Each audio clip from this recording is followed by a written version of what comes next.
നമസ്കാരം.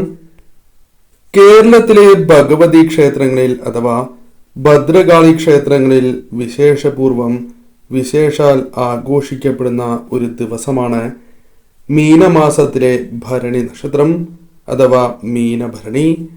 സൂര്യൻ മീനം രാശിയിൽ പ്രവേശിക്കുന്ന ഈ ദിവസം ഭദ്രകാളി അധർമ്മത്തിന് മേൽ വിജയം നേടിയതായാണ് സങ്കല്പം. ഒട്ടനവധി ക്ഷേത്രങ്ങളിൽ അന്നേ ദിവസം ഉത്സവമായി ആഘോഷിക്കാറുമുണ്ട്. കെട്ടുകാഴ്ച, ഗരുഡൻ തൂക്കം, പൊങ്കാല മുതലായ ആഘോഷങ്ങളോട് കൂടിയ ആറാട്ടുത്സവം നടക്കാറുമുണ്ട്. കേരളത്തിലെ ആദ്യകാലി ക്ഷേത്രമായ കൊടുങ്ങല്ലൂർ ഭഗവതി ക്ഷേത്രത്തിൽ മീനഭരണിയോടനുബന്ധിച്ച് നടക്കുന്ന തിരുവോണം നാളിലെ കോഴിക്കല്ല് മൂടൽ, രേവതി വിളക്ക്, അശ്വതി ദിവസം കാവ് തീണ്ടൽ എന്നിവ ലോകപ്രസിദ്ധം തന്നെയാണ്. കുംഭമാസത്തിലെ ഭരണി അഥവാ കുംഭഭരണി സമാനമായ മറ്റൊരു വിശേഷപ്പെട്ട ദിവസം തന്നെയായിരുന്നു. കുംഭമാസത്തിലെ ഭരണിയാണ് മറ്റൊന്ന്. മാവേലിക്കരയ്ക്കടുത്തുള്ള ചെട്ടിക്കുളങ്ങര ഭഗവതി ക്ഷേത്രത്തിലെ കുംഭഭരണി മഹോത്സവവും വളരെ പ്രസിദ്ധം തന്നെയാണ്. നാളെ കൊടുങ്ങല്ലൂർ ക്ഷേത്രത്തിൽ ദർശനം നടത്തുവാൻ സാധിക്കുന്നത് പോലും അമ്മയെ കണ്ട് വണങ്ങുവാൻ, അമ്മയുടെ സന്നിധിയിൽ എത്തിച്ചേരുവാൻ സാധിക്കുന്നത് പോലും മഹാഭാഗ്യമാണ്. ശത്രുദോഷങ്ങൾ പോലും നിങ്ങളുടെ ജീവിതത്തിൽ നിന്നും അകലും. സമ്പൽ സമൃദ്ധിയും ഐശ്വര്യവും നൽകി അമ്മ നിങ്ങളെ അനുഗ്രഹിക്കുന്നതുമാണ്. അതിനാൽ തീർച്ചയായും ഏവരും നാളെ കൊടുങ്ങല്ലൂർ ക്ഷേത്രത്തിൽ ദർശനം നടത്തുക. കൊടുങ്ങല്ലൂർ ക്ഷേത്രത്തിൽ ദർശനം നടത്താൻ സാധിക്കാത്തവരാണ് എങ്കിൽ അടുത്തുള്ള ഭദ്രകാളി ക്ഷേത്രത്തിൽ തീർച്ചയായും ദർശനം നടത്തേണ്ടതായിട്ടുണ്ട്. എന്തെല്ലാം വഴിപാടുകളാണ് പൊതുവിൽ നടത്തേണ്ടത് എന്ന കാര്യവും പ്രത്യേകം ഓർക്കേണ്ടതായിട്ടുണ്ട്. നാളെ രക്തപുഷ്പാഞ്ജലി നടത്തി പ്രാർത്ഥിക്കുക. രക്തപുഷ്പാഞ്ജലി നടത്തുന്നതിലൂടെ ആ വ്യക്തികളുടെ ജീവിതത്തിൽ വന്നു ചേർന്നിരിക്കുന്നതായ ശത്രുദോഷവുമായി ബന്ധപ്പെട്ട ദോഷകരമായ ആ ഫലങ്ങളെ തരണം ചെയ്ത് മുന്നോട്ട് പോകുവാൻ സാധിക്കും. അതീവ ശുഭകരമാണ്. കൂടാതെ കുങ്കുമാർച്ചന നിങ്ങൾക്ക് നടത്തുന്നതും ഏറ്റവും ഉത്തമമാണ്. കടുംപായസ വഴിപാട് നടത്തുന്നതും ഏറ്റവും വിശേഷപ്പെട്ടതായ വഴിപാടായി തന്നെ പരാമർശിക്കാം. 31-ാം തീയതി തീർച്ചയായും ഈ വഴിപാടുകൾ നടത്തുവാൻ നിങ്ങൾ പ്രത്യേകം ശ്രദ്ധിക്കണം. ഈ വഴിപാടുകൾ നടത്തി പ്രാർത്ഥിക്കുന്നതിലൂടെ തീർച്ചയായും ദേവിയുടെ കടാക്ഷം നിങ്ങളിൽ നിറയും. എല്ലാവരും നാളെ ദർശനം നടത്തേണ്ടത് അനിവാര്യം തന്നെയാകുന്നു. നാളെ വീടുകളിൽ ചെയ്യേണ്ടതായ ചില പ്രധാനപ്പെട്ട കാര്യങ്ങളിൽ ഒന്ന്, അതിരാവിലെ ഉണർന്ന് ദേവിക്ക് 2 നേരം വിളക്ക് തെളിയിക്കുക എന്നതാണ്. ദേവി നാമങ്ങൾ തീർച്ചയായും നിങ്ങൾ ജപിക്കണം. ആ വീട്ടിലെ സ്ത്രീകൾ പ്രത്യേകിച്ചും ഈ കാര്യങ്ങൾ ചെയ്യുവാൻ മറക്കാതിരിക്കുക. അതിരാവിലെ കുളിച്ചതിന് ശേഷം കുളിച്ച് ശുഭവസ്ത്രങ്ങൾ അണിയേണ്ടതും അനിവാര്യം തന്നെയാകുന്നു. ഈ കാര്യങ്ങൾക്ക് പ്രാധാന്യം നൽകണം. നാളെ വിളക്ക് തെളിയിച്ചതിന് ശേഷം ഭദ്രകാളി ക്ഷേത്രത്തിൽ ദർശനം നടത്തുന്നതും ദേവീക്ഷേത്രത്തിലെ കുങ്കുമം വീടുകളിൽ കൊണ്ടുവരുന്നതും ഏറ്റവും വിശേഷമാണ്. തീർച്ചയായും ഈ കാര്യം പ്രത്യേകം ശ്രദ്ധിക്കണം. കൂടാതെ നിങ്ങളുടെ സിന്ദൂരം നാളെ ദേവീക്ഷേത്രത്തിൽ നിന്നും പൂജിച്ച് കൊണ്ടുവരുന്നതും നിത്യവും ആ സിന്ദൂരം അണിയുന്നതും സുമംഗലികൾക്ക് സൗഭാഗ്യങ്ങൾ നിറയും. കുടുംബത്തിലെ തർക്കങ്ങൾ പോലും അകന്നു പോകാം. ദേവിയുടെ സംരക്ഷണം നിങ്ങളിൽ വന്ന് ഭവിക്കുന്നതുമാണ്. അതിനാൽ തീർച്ചയായും ഈ കാര്യത്തിനും പ്രാധാന്യം നൽകണം. ഇനി പരാമർശിക്കാൻ പോകുന്നത് പ്രധാനപ്പെട്ടതായ ചില കാര്യങ്ങളെ കുറിച്ചാണ്. ഏവരും നാളെ ദർശനം നടത്തേണ്ടത് അനിവാര്യമാണ്. എന്നാൽ ഞാൻ ഈ പരാമർശിക്കുന്ന നക്ഷത്രക്കാർ നാളെ ദർശനം നടത്താതിരിക്കരുത് എന്ന കാര്യം പ്രത്യേകം ഓർക്കണം. നാളെ ഇവർ ദർശനം നടത്താതിരിക്കുന്നത് ശുഭമല്ല. സാധിക്കാത്തവരാണ് എങ്കിൽ, ജീവിത സാഹചര്യത്താൽ സാധിക്കാത്തവരാണ് എങ്കിൽ വീടുകളിൽ വിളക്ക് തെളിയിച്ച് നിങ്ങൾ അമ്മയെ പ്രാർത്ഥിക്കുക. ഈ സമയം ചുവന്ന പുഷ്പങ്ങൾ സമർപ്പിച്ച് പ്രാർത്ഥിക്കുന്നതും ഏറ്റവും വിശേഷമാണ്. എന്നിരുന്നാലും പരമാവധി നിങ്ങൾ ക്ഷേത്രത്തിൽ ദർശനം നടത്തണം. നാളെ പ്രത്യേകിച്ചും ഈ നാളുകാർ ദർശനം നടത്താതിരിക്കരുത് എന്ന് തന്നെ പരാമർശിക്കാം. ആ നക്ഷത്രക്കാർ സമർപ്പിക്കേണ്ടതായ ചില പ്രധാനപ്പെട്ടതായ വസ്തുക്കളെ കുറിച്ചും പരാമർശിക്കാം. ഈ വസ്തുക്കൾ മറ്റുള്ളവർക്കും സമർപ്പിക്കാവുന്നതാണ്. സമർപ്പിക്കുന്നതിൽ തെറ്റില്ല. എന്നാൽ ഈ നക്ഷത്രക്കാർ തീർച്ചയായും ഈ വസ്തുക്കളിൽ ഏതെങ്കിലും ഒന്നെങ്കിലും നാളെ ദേവിക്ക് സമർപ്പിച്ച് പ്രാർത്ഥിക്കുന്നതും അത്രമേൽ ശുഭകരമാണ്. ആദ്യത്തെ നക്ഷത്രമായി പരാമർശിക്കുന്നത് തിരുവോണം നക്ഷത്രമാണ്. ഈ നക്ഷത്രക്കാർക്ക് ഒരു പ്രത്യേകതയുണ്ട്. ജനനം മുതൽ ഉള്ള വ്യക്തികളാണ് ഇവർ. ആദ്യത്തെ നക്ഷത്രമായ തിരുവോണം നക്ഷത്രക്കാർ തീർച്ചയായും നാളെ അമ്മയുടെ സന്നിധിയിൽ എത്തണം. നിങ്ങൾക്ക് എത്തുവാൻ സാധിക്കുന്നത് പോലും മഹാഭാഗ്യമാണ് എന്ന് പരാമർശിക്കാം. നാളെ ദർശനം നടത്തുന്നതിലൂടെ നിങ്ങളുടെ ജീവിതത്തിലെ ദുഃഖ ദുരിതങ്ങൾക്ക് അമ്മയുടെ അനുഗ്രഹത്താൽ പരിഹാരമാകും. പലവിധ വഴികൾ നിങ്ങൾക്ക് മുൻപിൽ തെളിയും. എന്നാൽ ദർശനം നടത്തുമ്പോൾ തീർച്ചയായും രക്തപുഷ്പാഞ്ജലി ദേവിക്ക് നടത്തി പ്രാർത്ഥിക്കുന്നത് ഏറ്റവും ശുഭകരമാണ്. സാധിക്കുന്നവർ കടും പായസം കൂടി നടത്തുക. കൂടാതെ നാളെ ദേവിക്ക് കുങ്കുമം സമർപ്പിച്ച് പ്രാർത്ഥിക്കുന്നത് ഉത്തമമാണ്. കാരണം ശത്രുനാശം ജീവിതത്തിൽ സംഭവിക്കും. മഞ്ഞളാണ് എങ്കിലും നിങ്ങൾക്ക് സമർപ്പിക്കാം. ആരോഗ്യവർദ്ധനവാണ് വന്നു ചേരുക. ചുവന്ന പുഷ്പമാണ് എങ്കിൽ ആഗ്രഹ സാഫല്യം വന്നു ചേരും.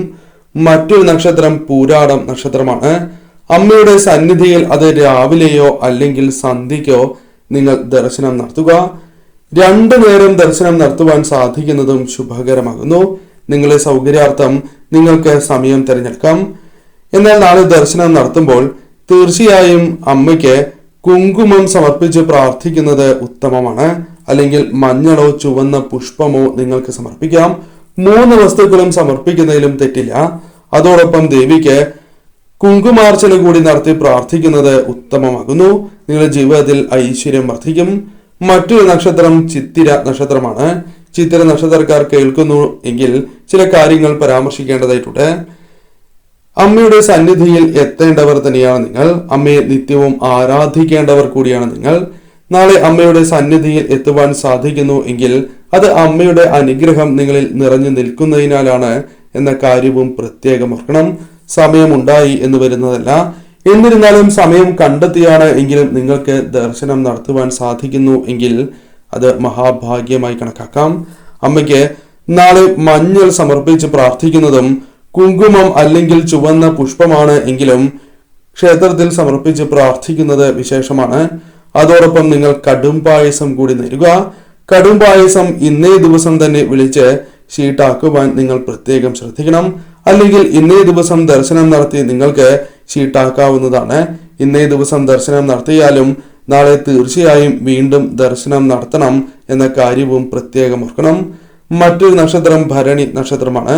ഭരണി നക്ഷത്രക്കാർ ദേവിയുമായി ബന്ധപ്പെട്ട് പരാമർശിക്കുന്ന ദേവിക്ക് അത്രമേൽ വിശേഷപ്പെട്ടതായ ഒരു നക്ഷത്രം കൂടിയാണ് ഭരണി നക്ഷത്രം. ഭരണി നക്ഷത്രക്കാർ നാളെ തീർച്ചയായും അടുത്തുള്ള ഭദ്രകാളി ക്ഷേത്രത്തിൽ പ്രത്യേകിച്ചും ദർശനം നടത്തണം. സന്ധ്യയ്ക്കോ അല്ലെങ്കിൽ അതിരാവിലെയോ നിങ്ങൾക്ക് ദർശനം നടത്താം. നിങ്ങളുടെ സൗകര്യാർത്ഥം ദർശനം നടത്താം. ദർശനം നടത്തുന്നതായ അവസരത്തിൽ നിങ്ങൾ പ്രത്യേകിച്ചും ദേവിക്ക് രക്തപുഷ്പാഞ്ജലി നടത്തി പ്രാർത്ഥിക്കാം. സാധിക്കുന്നവരാണ് എങ്കിൽ കടും പായസം കൂടി നടത്തുക. തലേ ദിവസം തന്നെ വിളിച്ച് പറയുവാൻ പ്രത്യേകം ശ്രദ്ധിക്കണം. കുങ്കുമം അല്ലെങ്കിൽ മഞ്ഞൾ ചുവന്ന പുഷ്പം സമർപ്പിച്ച് പ്രാർത്ഥിക്കേണ്ടതായിട്ടുണ്ട്. ഇതിൽ ഏതെങ്കിലും ഒരു വസ്തുവെങ്കിലും നാളെ അമ്മയ്ക്ക് സമർപ്പിക്കുവാൻ നിങ്ങൾ മറക്കാതിരിക്കുക. സമർപ്പിച്ച് പ്രാർത്ഥിക്കണം. മറ്റൊരു നക്ഷത്രം ആയില്യം. ആയില്യ നക്ഷത്രക്കാർ സർപ്പങ്ങളുമായും ദേവിയുമായി ബന്ധപ്പെട്ട് പരാമർശിക്കുന്ന നക്ഷത്രം തന്നെയാണ്. ആയില്യ നക്ഷത്രക്കാർ തീർച്ചയായും അടുത്തുള്ള ദേവീ ക്ഷേത്രത്തിൽ ദർശനം നടത്തണം. കാരണം ദേവിക്ക് അത്രയും വിശേഷപ്പെട്ടതായ ദിവസമാണ് നാളെ. അതിനാൽ ദേവിയുടെ അനുഗ്രഹമുള്ള നിങ്ങൾ തീർച്ചയായും ദർശനം നടത്തേണ്ടത് അനിവാര്യമാണ്. വെറും കൈയോടെ പോകരുത് എന്ന കാര്യം പ്രത്യേകം ഓർക്കണം. അമ്മയ്ക്ക് കുങ്കുമം, മഞ്ഞൾ അല്ലെങ്കിൽ ചുവന്ന പുഷ്പം നിങ്ങൾക്ക് സമർപ്പിച്ച് പ്രാർത്ഥിക്കാവുന്നതാണ്. അതോടൊപ്പം ദേവിക്ക് കുങ്കുമാർച്ചന കൂടി നടത്തി പ്രാർത്ഥിക്കുക. സർവ്വ ഐശ്വര്യങ്ങൾ തന്നെ ആ വീടുകളിൽ വന്നു ചേരും. മറ്റൊരു നക്ഷത്രം വിശാഖം നക്ഷത്രമാണ്. വിശാഖം നക്ഷത്രക്കാർ ഈ കാര്യങ്ങൾ കേൾക്കുന്നു എങ്കിൽ ചില കാര്യങ്ങൾ മനസ്സിലാക്കേണ്ടതായിട്ടുണ്ട്. അമ്മയുടെ അനുഗ്രഹം നിറഞ്ഞു നിൽക്കുന്ന വിശാഖം നക്ഷത്രക്കാർ ദേവിക്ക് വിശേഷപ്പെട്ടതായ ഈ ദിവസം ക്ഷേത്രത്തിൽ ദർശനം നടത്താതിരിക്കരുത് എന്നതാണ് വാസ്തവം. അടുത്തുള്ള ഭദ്രകാളി ക്ഷേത്രത്തിൽ ദർശനം നടത്തുക. പോകുമ്പോൾ വെറും കൈയോടെ പോകാതെ കുങ്കുമം, മഞ്ഞൾ, ചുവന്ന പുഷ്പം ഇതിൽ ഏതെങ്കിലും ഒരു വസ്തുവോ അല്ലെങ്കിൽ 3 വസ്തുക്കളോ അമ്മയ്ക്ക് സമർപ്പിച്ച് പ്രാർത്ഥിക്കാം. ജീവിതത്തിലെ ആ ദുഃഖ ദുരിതങ്ങൾ അവസാനിക്കും. അതോടൊപ്പം ദേവിക്ക് രക്തപുഷ്പാഞ്ജലിയോ അല്ലെങ്കിൽ കുങ്കുമാർച്ചനയോ നടത്തി പ്രാർത്ഥിക്കാം. സാധിക്കുന്നവരാണ് എങ്കിൽ കടും പായസം കൂടി വഴിപാടായി നടത്തുക. മറ്റൊരു നക്ഷത്രം അനിഴം നക്ഷത്രമാണ്. അനിഴ നക്ഷത്രക്കാർക്ക് പലവിധ പ്രശ്നങ്ങൾ ജീവിതത്തിൽ അനുഭവിക്കുന്നവർ തന്നെയാണ്. എന്നാൽ അതിൽ നിന്നും ഒരു മോചനം തന്നെയാണ് അമ്മയുടെ അനുഗ്രഹമുള്ള നിങ്ങൾക്ക് വന്ന് ഭവിച്ചിട്ടുള്ളത്. അമ്മയുടെ സന്നിധിയിൽ എത്തേണ്ട ദിവസമാണ് നാളെ തീർച്ചയായും നിങ്ങൾ ദർശനം നടത്തണം. അമ്മയ്ക്ക് സാധിക്കുന്നതായ വഴിപാടുകൾ നടത്തുക. പ്രത്യേകിച്ചും രക്തപുഷ്പാഞ്ജലി, കുങ്കുമാർച്ചന, കടുംപായസം, ഈ വഴിപാടുകളിൽ ഏതെങ്കിലും ഒരു വഴിപാട് നിങ്ങൾക്ക് നടത്താം. കടുംപായസമാണ് എങ്കിൽ തലേ ദിവസം തന്നെ വിളിച്ചു പറയുവാൻ പ്രത്യേകം നിങ്ങൾ ശ്രദ്ധിക്കണം. കൂടാതെ ഈ സമയം അമ്മയ്ക്ക് കുങ്കുമം, മഞ്ഞൾ, ചുവന്ന പുഷ്പം, ഇതിൽ ഏതെങ്കിലും ഒരു വസ്തുവെങ്കിലും സമർപ്പിക്കുവാൻ മറക്കാതിരിക്കുക. തീർച്ചയായും അനുഗ്രഹം ഇരട്ടിക്കുക തന്നെ ചെയ്യും. പൂര നക്ഷത്രക്കാരും ശ്രദ്ധിക്കേണ്ടതായിട്ടുണ്ട്.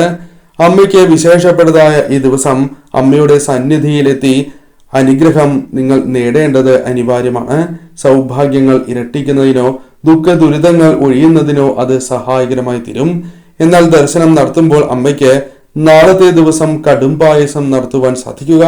നാളെ ദർശനം നടത്തുന്നതായ സാഹചര്യത്തിൽ അമ്മയ്ക്ക് പ്രത്യേകിച്ചും നിങ്ങൾ കടുംപായസം നടത്തി പ്രാർത്ഥിക്കുന്നതും കുങ്കുമാർച്ചന നടത്തി പ്രാർത്ഥിക്കുന്നതും വിശേഷമാണ്. അതോടൊപ്പം അമ്മയ്ക്ക് മഞ്ഞൾ, ചുവന്ന പുഷ്പം, കുങ്കുമം സമർപ്പിച്ച് പ്രാർത്ഥിക്കുന്നതും വിശേഷമാണ്. വെറും കൈയോടെ പോകാതിരിക്കുവാൻ ശ്രദ്ധിക്കണം. രേവതി നക്ഷത്രക്കാർക്ക് ജീവിതത്തിൽ ധനപരമായ നേട്ടങ്ങൾ വന്ന് ചേരുന്നവർ തന്നെയാകുന്നു. ചില തടസ്സങ്ങൾ ഒഴിഞ്ഞ് ധനപരമായ ഉയർച്ച വന്ന് ചേരുന്നവരാണ്. എന്നാൽ അമ്മയുടെ അനുഗ്രഹം കൂടി നിങ്ങൾക്ക് അനിവാര്യമാണ്. അതിനാൽ വിശേഷപ്പെട്ടതായ ഈ ദിവസം അമ്മയുടെ സന്നിധിയിൽ നിങ്ങൾ എത്തണം. അമ്മയെ നിങ്ങൾ പ്രാർത്ഥിക്കണം, ആരാധിക്കണം. അമ്മയ്ക്ക് സാധിക്കുന്നതായ വഴിപാടുകൾ നടത്തുക. പ്രത്യേകിച്ചും ഈ 3 വഴിപാടുകളിൽ ഏതെങ്കിലും ഒരു വഴിപാടോ അല്ലെങ്കിൽ ഒന്നിൽ കൂടുതൽ വഴിപാടാണ് എങ്കിലും നടത്താം. രക്തപുഷ്പാഞ്ജലി നടത്തി പ്രാർത്ഥിക്കാം. കുങ്കുമാർച്ചന, കടുംപായസം, ഇതിൽ ഏതെങ്കിലും ഒരു വഴിപാടെങ്കിലും നടത്തുക. അതോടൊപ്പം അമ്മയ്ക്ക് ചില വസ്തുക്കൾ സമർപ്പിക്കുന്നതും ഉത്തമമാണ്. അതിൽ പ്രധാനപ്പെട്ടത് കുങ്കുമം, മഞ്ഞൾ, ചുവന്ന പുഷ്പമാണ്. ഇതിൽ ഏതെങ്കിലും ഒരു വസ്തു നിങ്ങൾക്ക് സമർപ്പിക്കാവുന്നതാണ്. ചുവന്ന പട്ട് സമർപ്പിച്ച് പ്രാർത്ഥിക്കുന്നതും വിശേഷമാണ്. ഈ വസ്തുക്കളിൽ ഏതെങ്കിലും ഒരു വസ്തു കൂടി സമർപ്പിച്ച് നാളെ പ്രാർത്ഥിക്കുക. ആ ദുഃഖ ദുരിതങ്ങൾ അമ്മയുടെ നടയിൽ ഇറക്കി വെച്ച് പോരുവാൻ നിങ്ങൾക്ക് സാധിക്കും. കാരണം അമ്മയുടെ കടാക്ഷം, അനുഗ്രഹം നിങ്ങളുടെ ജീവിതത്തിലേക്ക് വന്നു ചേരും. മറ്റൊരു പ്രധാനപ്പെട്ട കാര്യമുണ്ട്. ഈ പരാമർശിച്ചിരിക്കുന്ന നക്ഷത്രക്കാർ കൂടാതെ ആര് ദർശനം നടത്തുകയാണ് എങ്കിലും നാളെ വെറും കൈയോടെ പോകാതിരിക്കുവാൻ ശ്രദ്ധിക്കണം. കുങ്കുമം, മഞ്ഞൾ, ചുവന്ന പുഷ്പമാണ് എങ്കിലും ദേവിക്ക് സമർപ്പിച്ച് പ്രാർത്ഥിക്കാം. ചുവന്ന പട്ട് സമർപ്പിച്ച് പ്രാർത്ഥിക്കുന്നതും ശുഭകരമാണ്. ഈ പരാമർശിച്ച വസ്തുക്കളിൽ ഏതെങ്കിലും ഒരു വസ്തുവെങ്കിലും സമർപ്പിക്കുക. അതോടൊപ്പം മുൻപ് പരാമർശിച്ച വഴിപാടുകളിൽ ഏതെങ്കിലും ഒരു വഴിപാട് കൂടി നാളെ അമ്മയ്ക്ക് നടത്തുക. സർവ്വ ഐശ്വര്യങ്ങൾ തന്നെ ആ കുടുംബത്തിൽ വന്ന് ഭവിക്കും.